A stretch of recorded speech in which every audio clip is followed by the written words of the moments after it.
Di na, di na. Sige, gagawa na ako sa TikTok mo. Di ko din alam. Ayan na, ayan na. Tignan mo si Jepoy. Yabang niya maglato-lato, ha? Kaya nga, alam mo naman ang galing-galing niya. Feeling siyang professional player. Ha? Meron bang ganon? Wala bang ganon? Ewan. Di ko din alam.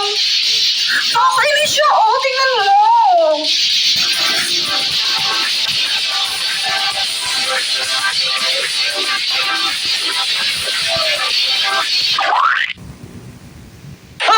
Naka-jackpot ka, Jepoy! Napakaluwita eh! Kadiri ka ko na, Jepoy! Wala! Kadiri!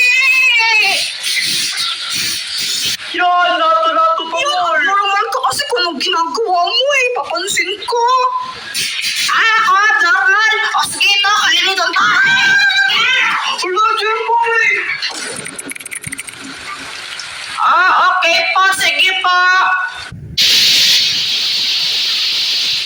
Tignan mo si Jepoy. Yabang niya maglato-lato, ha? Kaya nga, alam mo naman ang galing-galing niya. Feeling siyang professional player. Ha? Meron bang ganon? Wala bang ganon? Ewan. Di ko din alam. Uy, yan lang yan. Damot-damot mo naman. Tignan ko lang eh. Imo ko lang masarap. Uy, Jepoy, umpisa na tayo. Anong ginagawa mo? Yan na mo nga. Balita sa radyong sira. Utot na pinasok sa rep. Tumigas. Para sa balitang ayan na ito si Johanna Ima. Viral ang post na lalaki nito matapos niya umunong mapatigas ang utot niya sa loob ng ref. Kaya lumipad ang aming team papuntang Pampanga upang hanapin namin ang lalaking ito. Narito po tayo ngayon live na live sa Los Angeles, Pampanga sa bahay nila Boyet upang interviewin po siya. Mr. Boyet, meron lamang po kaming iilang katanungan para sa inyo, Boyet. Totoo bang napatigas mo yung utot mo sa ref? Oo, actually nga mas tunay pa to kaysa sa mga kaibigan mo. Kanya mabuti ng mga kaibigan mo pala Pero sa kanila Joanna dahil sa kagustuhan ng makakakat sila, matinira sa mga mananaw. Sige, kung totoo pong napatigas niyo yung utot niyo sa ref, pwede po ba namin makita ito? Ito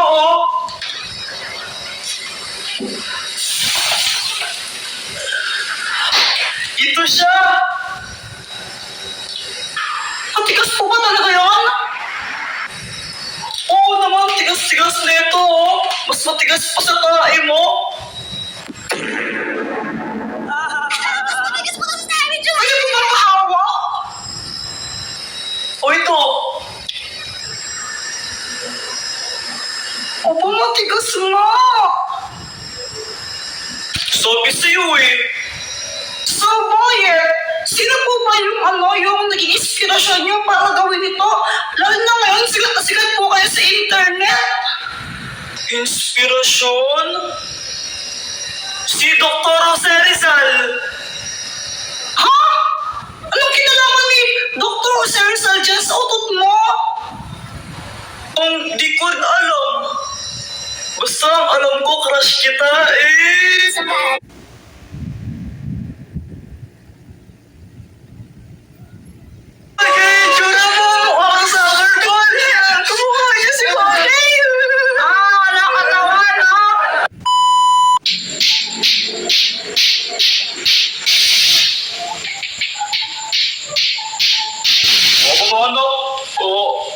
Nakita niyo ba yung aking kwan, yung aking salamin? Hindi pa, Papa! Ba't dito ko lang nilagay yun Ano kayo di yun nakita? Di nga po! Papa, tabi ka na lang po dyan. Nanonood ako Papa, ayaw ko yung salamin niya, pinagsasabi mo, Jepoy? Sa ulo niyo pa! Ba't ko naman nalabi yung salamin ko ito sa ulo ko? Oo nga, no? Sabi po sa inyo eh. O sige.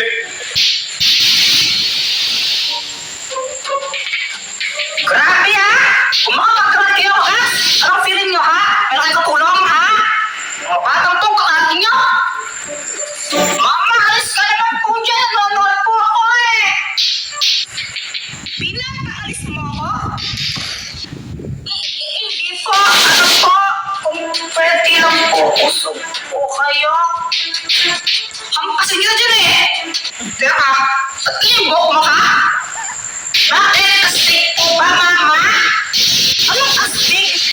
Mukhang baon ng nyog. Nyog na baog. Wala yung buhok mo, haba-haba. Pagkabit ka na. Ayoko, mama. Ay, Jeffrey, tigil-tigil mo ako, ha? Kamukha mo rin pinapalaga mo. Anong sobrang sayan? Pagkabit ka na bukas.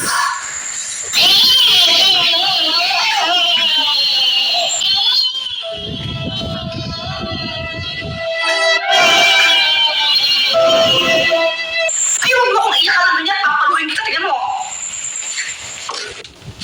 Champion journey ko, dito nagsimula. I'm Alex Yala. This is my Milo story. Together,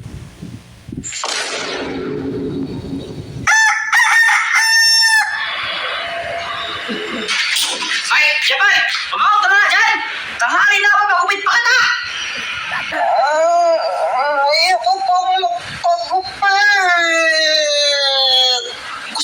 Gusto ko palo, ha? Bumangon ka na nga.